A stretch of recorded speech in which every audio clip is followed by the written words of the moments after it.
They released it immediately so as it helped the public. Soon, it reached well beyond Florida and was being shown on every local and national news station in the country. John's friend was watching the show and saw the footage and he immediately picked up the phone. Afterwards, John and Patty were adamant the police needed to go to Florida. Their pleas didn't really go anywhere. The police only went as far as to say they were in contact with their about the case. However, as chilling as the photo was to see, it was a bad Patty that felt some relief. If that was Tara in the picture, and Patty believed it was, it meant she was alive. 4. That hope was all she needed to remain convinced that Tara would be back home someday. Tragically, months passed 5. and years, and Tara still wasn't back with the family. John and Patty relocated to Florida in 2003, which was not a move connection to Polaroid, but instead a change of scenery they needed. In their house, they devoted a bedroom to Tara, who moved in all of her belongings from 1988 in Mexico. Then, every birthday and Christmas, John and Patty would also wrap gifts for her, put them in the room so that when she was found, she could celebrate all the holidays she missed. That's how strong they believed in her return. Even more tragically, Patty passed away in 2006 after a simple stroke, something her family says confronted them the stress of Tara's disappearance. In addition, every time police found the body of an unknown person, they sent Patty to often grisly photos to see if she had that also. 4. A significant stolen. Patty also lost her ability to speak in her later years, so she played Patty and everyone. Often, John would be driving. She perked up when she saw a woman walking or riding a bike down the street. Then she pulled up and write down Tara's name, but John had to let her down every time she thought she saw Tara. Here's where things start to get interesting and confusing. 2 years after Patty's death on September 20, 2008, the Valencia County News Bulletin ran a story marking the 20th anniversary of Tara's disappearance. Quoted in the article was a former Valencia County sheriff saying he knew exactly what happened to Tara and who did it. His theory was that local teenagers in a truck accidentally hit and killed Tara, and that parents of those teenagers were involved in Tara's burial in the desert as a cover-up to prevent the truth from being discovered. This was a theory that seemed to make a lot of sense and was in line with rumors floating around the county. In addition, the rumor was that the son of a Valencia County official was one of the teenagers involved, and that's why there had been such difficulty in solving the case. But the sheriff did comment on that part of the rumor. However, without a body to examine, it wasn't anything concrete to go to definitively conclude the case. Another 8 years later, in 2016, the Valencia County lieutenant took over the case and poured over the notes and reports of the case file. After so many years, separating credible leads from unlikely leads was a challenge, and in fact, even the many thousands of man-hours spent trying to confirm the case to conclude produced no official evidence. So instead, the investigation once again took the street to come up with leads. Then, during the summer of 2023, almost 35 years after Tara's disappearance, the Valencia County Sheriff held a press conference to announce that significant progress had been made in the joint investigation with the FBI. Apparently, after all those years, the case was completed and submitted to the district attorney's office for review. If prosecutors find the case is strong enough, they'll confirm the charges and make arrests. Unfortunately, though, as is often the case with these disappearances, that is where the story ends, at least tonight. The recent statements made by the Sheriff's Department seem promising, but as of early 2024, nothing further has been released. It might turn out that it was nothing at all, or it might finally solve the mystery of Tara Kalika and whether or not it is actually her Polaroid. William Patterson, also known as Pat, was a man with a sharp tongue and a quick wit. He grew up in a rough part of Chicago and honed this gift on getting by traveling with a carnival around the U.S. in the 1920s. There, he spent his time womanizing, using his gifts to separate carnival visitors from their money. Then in the 1930s, he began a string of sales jobs, and while making his way through Indiana, he met a woman named Margaret, and the two fell in love. Unfortunately, Margaret didn't like Pat well before I knew him. Pat wasn't Catholic, but he was a big fan, so Margaret never introduced him to her family. It's even more common, but there was nothing to choose between him and Matt. Margaret said Pat and Matt didn't really talk about them to her friends after.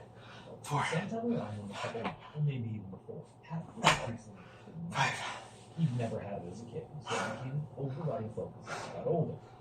After bouncing around a few jobs, he became a salesman for a camera company, and while doing it, discovered he had a talent for photography. Then, sometime around 1940, Pat and Margaret moved to El Paso, and there, Pat met a local money lender and talked him into giving him an unsecured loan to set up the company.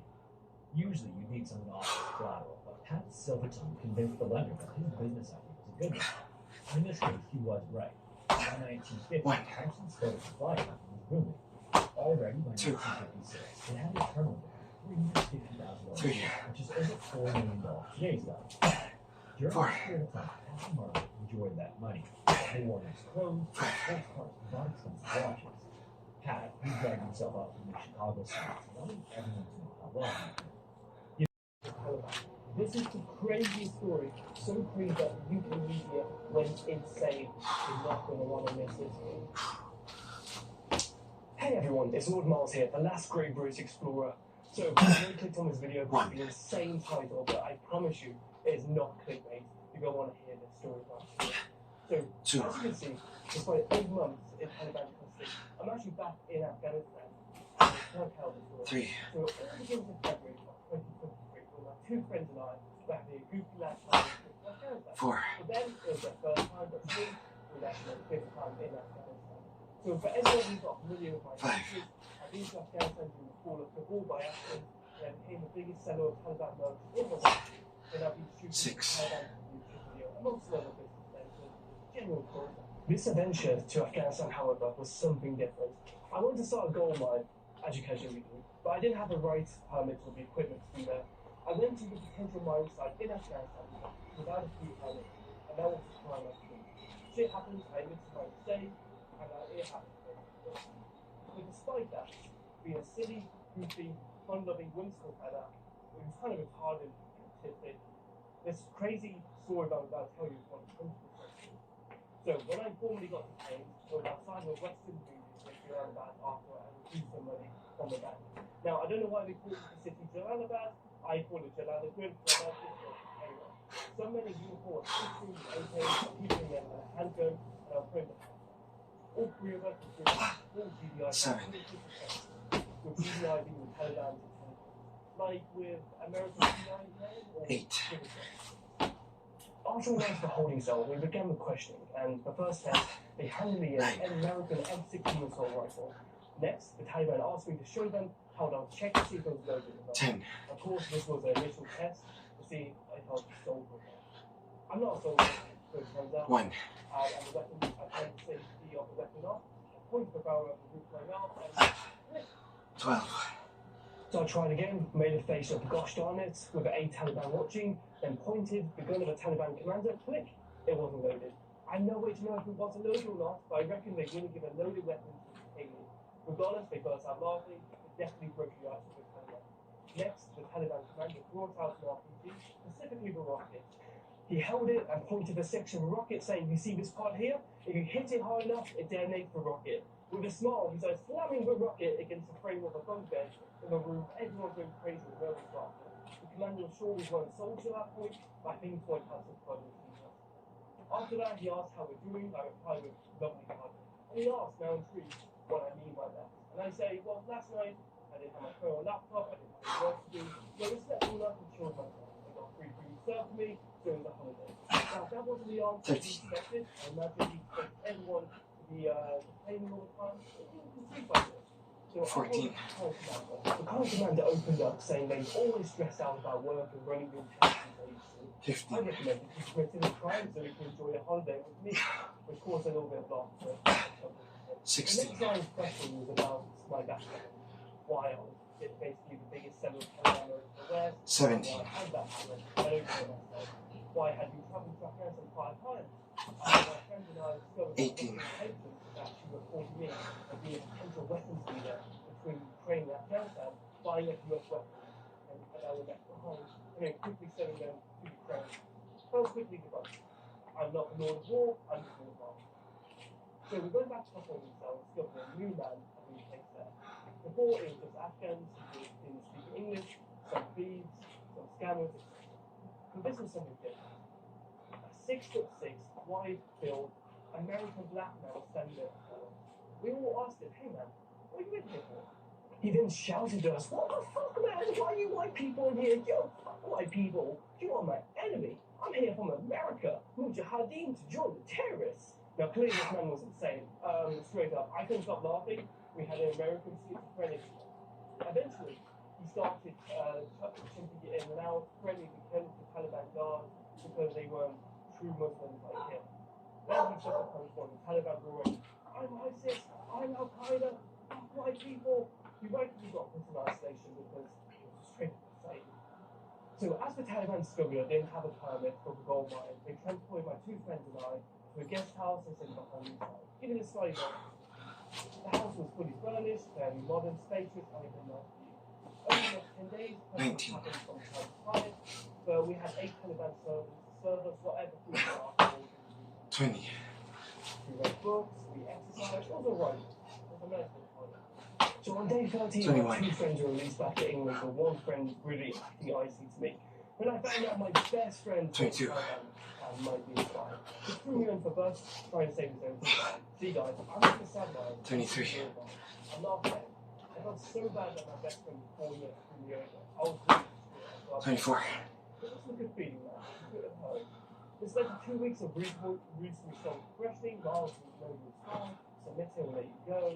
Miles, we know you was fine. Admit it, we'll let you go. We try to learn some techniques that will support you. Miles, we know you was fine. If you let us know, you can get out of the year, we can go admit it, you can get it in a few years. Eventually they realised the last 5, because in order to work with intelligence, you definitely need private head. Trust me, I'm clearly laughing upstairs. So after about a month of detention, I'm brought into a lovely tropical garden like the one we're in now, surrounded by trimmed hedges and roaming peacocks. After handing me a pizza and pouring me some tea, the kind commander basically says, "Okay, Mo, you know you didn't have a permit from the gold mine. You did break a law, yes, but it's a small crime, which was a small crime. And you did it out of ignorance, not out of malice. So it's like maximum security prison versus minimum. You're on a spy, you're on a soldier, you're on a big team. So from there, I was 25.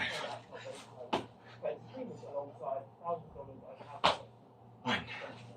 I downloaded some movies, some books, and made a phone call to the 2. So my government asked me, Miles, do you have clean water? Are you fed daily? 3. And I said to them, yeah, I've got sparkling still water.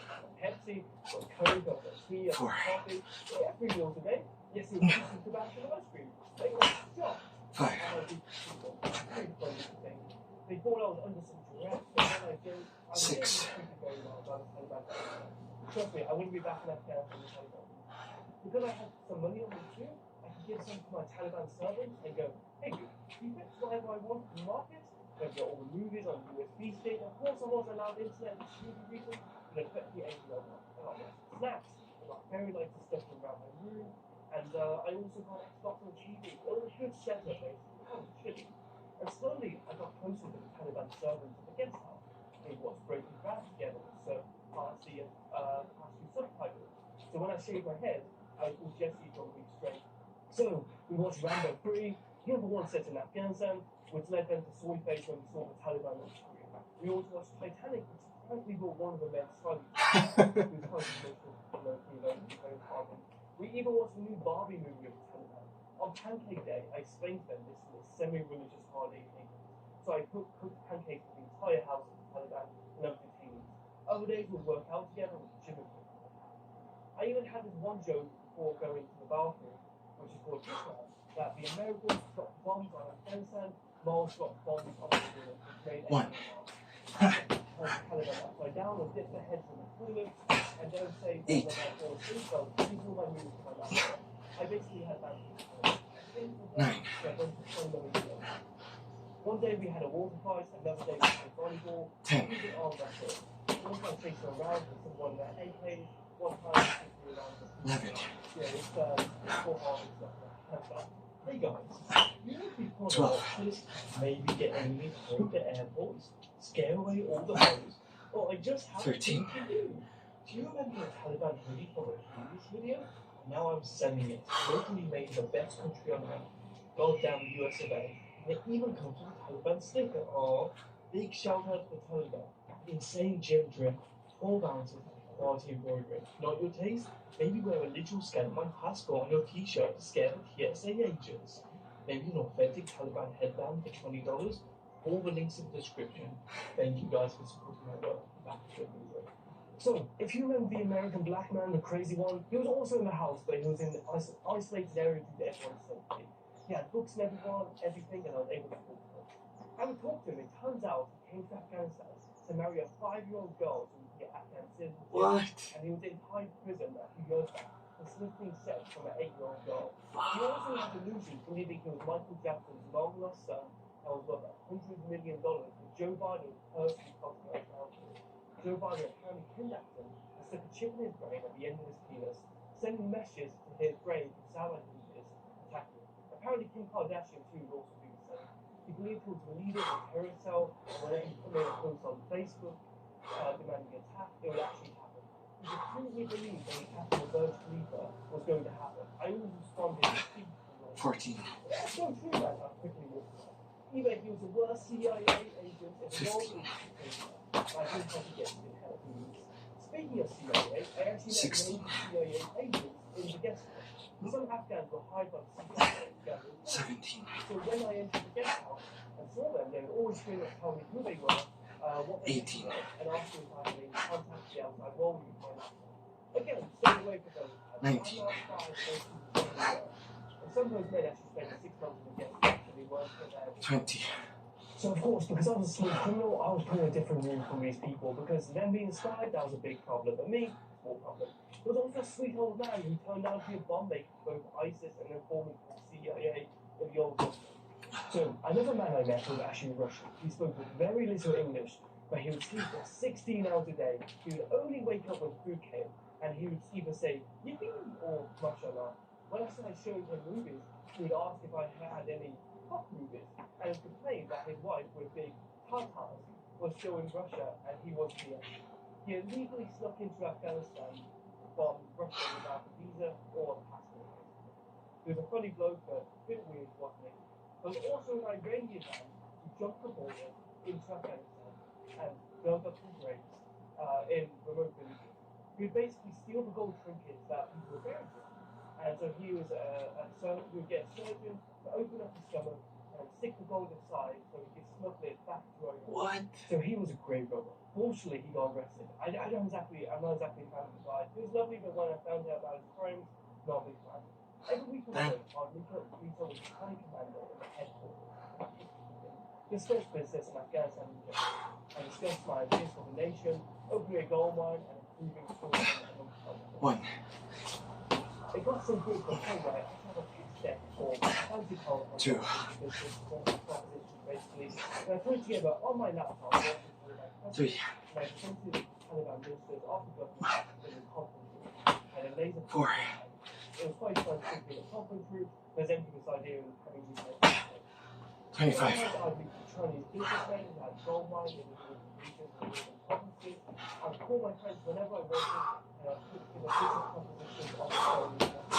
I also had business with CEOs. I really did enjoy myself in many ways. I really liked to do myself in the to make guys, I'm not so proud of this. I told you about thinking, okay, 2. this is one opportunity I'm going to take advice on. Once I got ill, because food poisoning turns out to be ill sushi in 3. that country. It wasn't a good idea. Instantly was productive, everything I got I needed. So I got all the necessities. 4. Also, it was only meant to be a 6-month sentence, but it was 2 months to get documentation paperwork between the British and the British government did a wonderful job on the welfare testing and all the time. So I must say thank you very much for British for making that. After 8 months in Taliban custody, I was called into another guest house and told the next day I'll be sent home. There wasn't an exchange, there wasn't a back-end deal between governments. I was formally sentenced to 6 months in prison and got released from the people. Everyone was actually very sad to see me go, which was fun to see. I got showered with gifts from the Taliban and they formally invited me back saying, hey, I know you made a mistake, but when you come back, we give you every license you need. And you know what, I've been in Afghanistan now for a few days, they've given me anything. When I got back, I was formally invited back by the GDI and the wider Taliban government in England. I met with many ministers to talk about the government business that I'm thinking about, and also the new development funds that put together with a few bank accounts of mine. I'm making YouTube videos such as this for fun, and I'm staying in a Taliban guest house right now, cheaper than I'll consider British ambassador to Afghanistan as a king last nicely. The least narcissistic YouTuber, right? If you want to buy some Taliban merch from me, the link's in the description. I also want to say, screw the media too. We all know how bad Western newspapers are about lying and deceiving. See, I don't mind if journalists don't like me. I'm a fun-loving guy. You can have an opinion about that. But if they just make it spread of lies, that's being deceitful. I do not appreciate that. It happens so many times. So before I go back to England, 6. journalists who have screwed me over in the past, I told them, hey bro, you're not a guy. I love your story. I love what you 7. Hey, I'm really landing at Birmingham Airport. But in fact, I was actually driving to get this place. Over 8. I kept them there for 8 hours, paying them down, coming out any minute, and said I was actually wasting time. 9. The best thing to do is actually explore the journey. Listen, guys, I've been to Afghanistan 6 times and everywhere else in the world. I've been to tourists to survive Snake Island in Brazil. I've been to China, Ukraine. I've been across South Sudan. I've even been to London for a while. 11. If I experienced something bad in Afghanistan in my 8 months in the country, I would have told you guys because, to be honest, it would make a more entertaining 12. story and it would get more tips. But I also would be disappointed if I came across something bad. I'm telling you, 13. I love you, I'm a real motherfucker, and these people here, my Cali bros, not my Cali bros. I generally had a good experience. How are you? Oh, I'm very good, thank you. I'm very good because I'm in Afghanistan. It's a beautiful nation. They said we are responsible for security. We are welcoming a lot of people to come to Afghanistan, and we are happy. And we make sure your security and everything can do for you. Oh, how's it going, Milana, guys? Very good. Thank you so much. Of course. So where are you guys from? Are you from Jalalabad, Kabul, Kandahar? They are from Kabul. Oh, very good. Oh, wow, a very nice area. Has very good food, doesn't it? As long as it's not from Kandahar, I'm very happy. They took a day away because Oh, you're my skin. Yeah, I joke like that. Muslim is Muslim. anyway, country, people like to laugh. They do sometimes, but it depends. Religiously, we like a woman, of course. We are married to a woman, and we like the light skin. But sometimes 14. we find it very fashionable to be, say, dark, to have a top. Slightly brown. Women like the man with the brown skin. 15. So, do you think to change your religion? 16. I know. I'm very strong Catholic. I'm very strong Christian. I'm very that way. 17.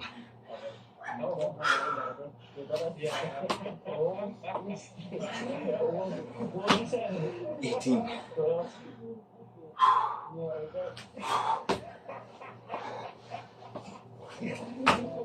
19. Of course, yes. Yeah. 20. Yeah. It turns out as well, I've had a little bit of water and malfunction next here, so I'll do my just 21. I think my clothes are damaged a little bit. But okay, we'll buy some local damage. And one thing I also want to do as well, my friend, I like the Taliban a lot. I'll say for you, my friend, yeah, please.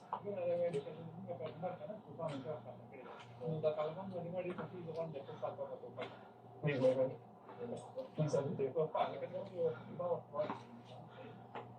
He was. Oh, no.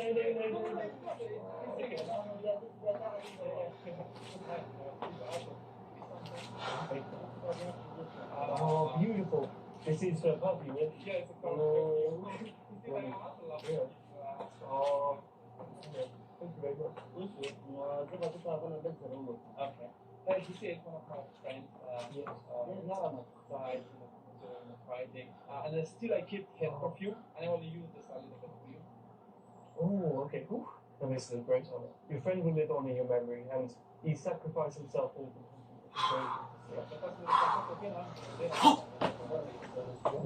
Thank you. 22. Thank you. Thank you. Yeah, of course, it's a good time. 23. Oh.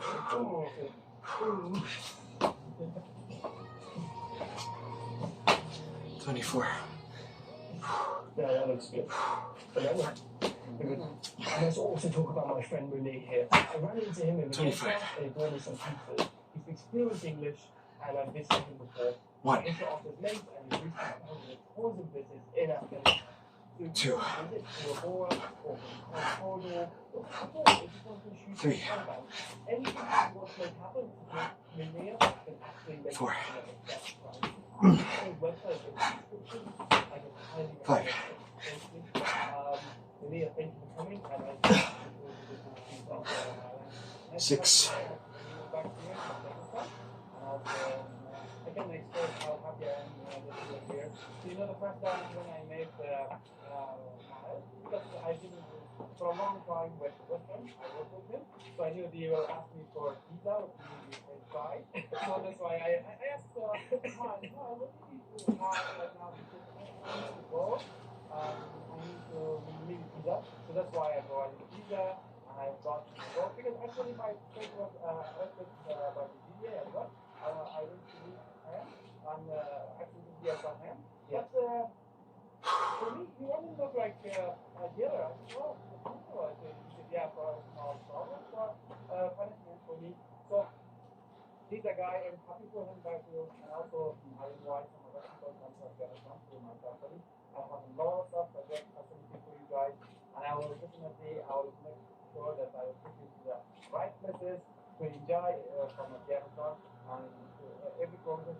I have a facility, for example, I have a logistic facility as well, vehicles, food, hotels, or maybe a place whenever you want to go to a mountain, I can provide you trains, security, everything you need, I can provide you. Hope to see you guys in Afghanistan. I'm happy with my company. I'm happy to see you. 8. I highly recommend it. If you go through normal Western tourism agencies, 9. very impersonal, tours are very set up, 10.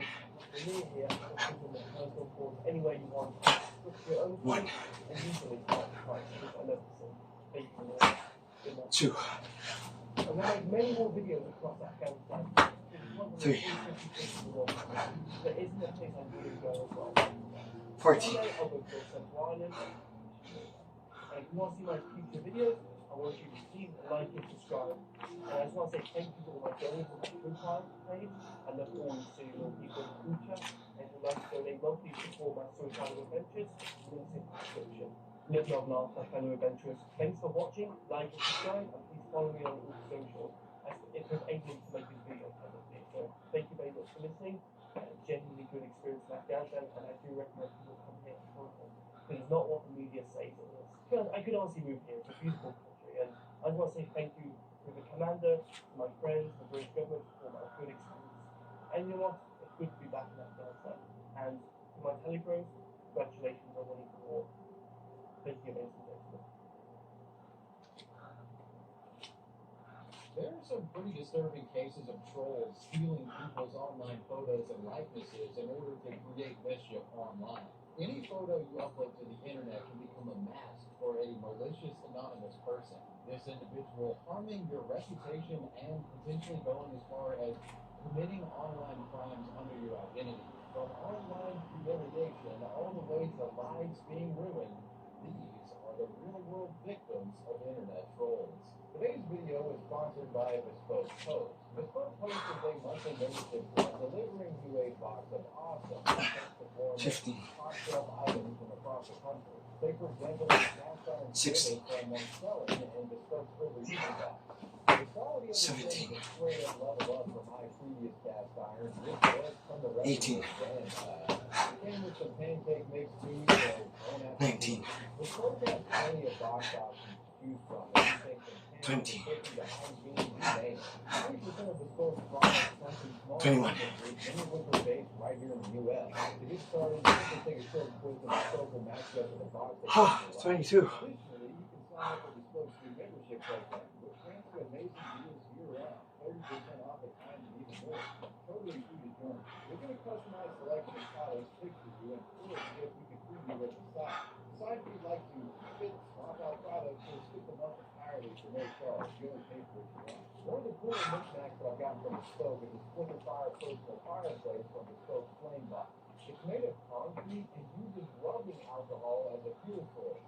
Now, you could actually cook off of this if you wanted to, but personally, I've been using it as more of a vibe setter, and I mean, hell, it's doing the job, I must say.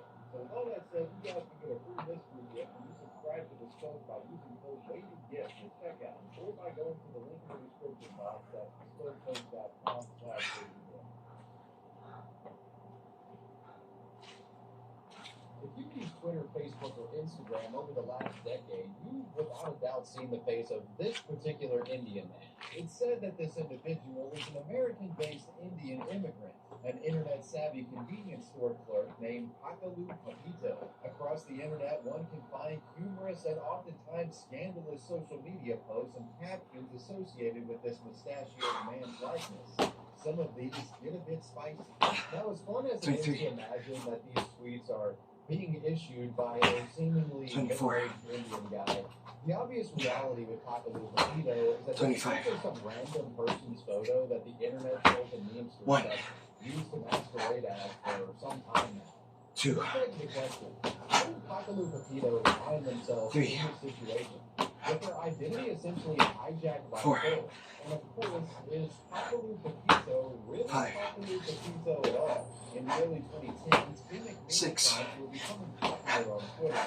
Many of the notable stories would simply take a random photo of someone from Google Images that matched the comedic vibe they were looking for, and the troll would essentially hijack the individual's likeness, using it as a mask or character, if you will. One such Twitter character created at this time took the form of a supposedly lonely Indian store clerk who was looking for romantic companionship. On July 12, 2013, a Twitter account by the name of Pakalu Papito would make its debut on social media, tweeting out its very first post. Quote, "Hello Twitter, I am single." The troll behind the Pakalu Papito account played into the, creepy, where's my hug, down bad Indian guy stereotype. It was pretty obvious satire. The supposed store clerk captured the intrigue of the Twitter community, and many followed the page, seeing what else the supposed clerk had to say.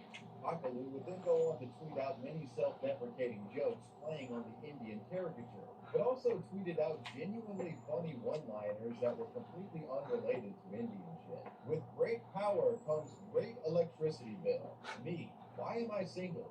Me, sees face. Me, oh, that's why. Are you bad Wi-Fi? Because I'm feeling no connection here. Me waking up. I can't wait to go to sleep tonight. If I swallow magnets, will I become attractive? Why get thinner when you can get more dinner? I would lose weight, but I hate losing. Worthy gimmick accounts are a dime a dozen these days, but for the time, Pakalu Papito was truly one of a kind. 13. And in due time, this account and the troll behind it would amass a cult 14.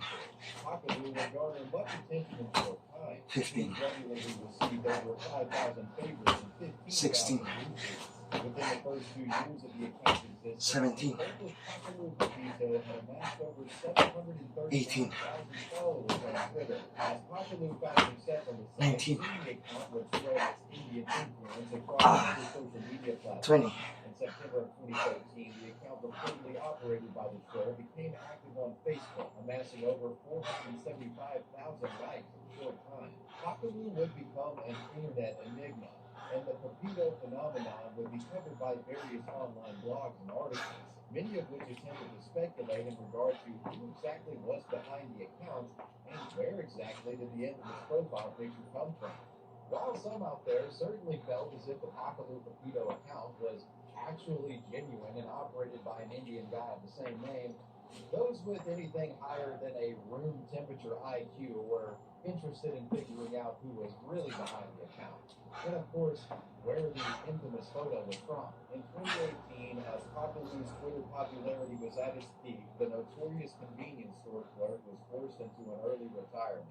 Shortly after passing 2.13 billion followers, the account was inexplicably suspended from Twitter permanently. Fans were saddened, and the exact reason for the termination is still theorized to this day. Whatever the case, Pakalu Papito was gone, but as the old saying goes, you can kill a man, but you can't kill the idea. The cult of Papito would carry on after the OG account suspension. Various copycat accounts using this Indian man's face would pop up in this mimetic cloud vacuum of sorts. While the copycat Pakalus never truly compelled the internet in the same way that the OG account did, the continued success of social media accounts using this man's likeness up until this day speaks to the legacy of the character.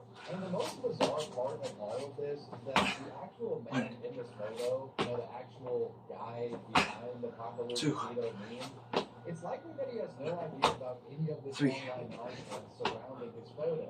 For close to a decade, 4, police have stolen this man's image and used it as a punchline, telling 25, him litany of crass jokes and self-deprecating clips, 1, oftentimes at the man in this picture's expense. 2, Essentially damaging his reputation if those who knew him 3, in the real world encountered these wild online posts 4, and believed he was the man behind them. Of course, he is. 5, And this of course begs the question. Who 6, actually is Popular Papito? Like, not the troll, 7, but the actual guy in the picture. Well, and while I 8, won't check what I'm about to report to you is speculation, it's 9, possible that Popular Papito is actually a college educated 10, in India. For many years, fans of the Popular account have 1, tried to link the identity of the man in the picture to a real person. 12, Many attempts have been made, with only one connection being reasonably likely. In 2019, a post originating from 9gag began floating around the internet. I know it's 9gag, bear with me guys, it gets good, I promise. This post purported to have solved the identity crisis of Popular Papito, claiming that the individual was actually a teacher's assistant named Arm Prakash, who worked at the India Institute of Technology in Kanpur. To prove this, the poster provides a screenshot from what appears to be a backdated version of the Institute's website, which featured none other than the internet-famous image associated with Popular Papito. Popular Papito, it's a photo stolen from Om Prakash, confirmed cultural horses. Now, this post has no working link for those curious who want to fact-check what is presented. I mean, hell, someone could have simply photoshopped this picture onto the Institute's website, for Christ's sake. If you visit the Institute's website today, this Arm Prakash fellow still works for the Institute's physics department, though it appears he's been promoted to senior technical superintendent. Good on you, Mr. Prakash. However, what's problematic for confirming the aforementioned 9gag post is that the photo for Arm Prakash now is different. Yes, it kind of looks like the same dude in the Popular photo, but obviously it's not the same image. Hard to say if it's the same person.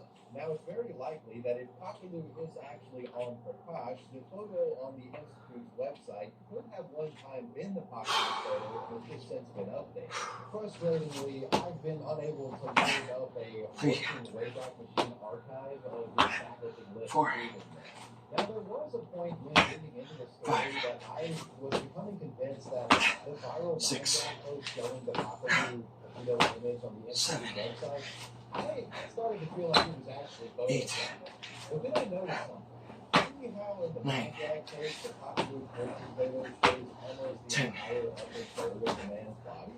I started to realize 1, that I've never really seen that much of him in images used before. 2, Like the meme account almost always featured him with 3, just the neck up. This was a rare population. A 4, potential lost source image Yeah. was the main source. alright, I felt like there was something 25. that I could go after. okay, So I took a Thank you, Lord. screenshot of the 9gag Popular and put it into a reverse image search. And what I found, hallelujah. let's just say it keeps the dream alive in regard to Popular being employed at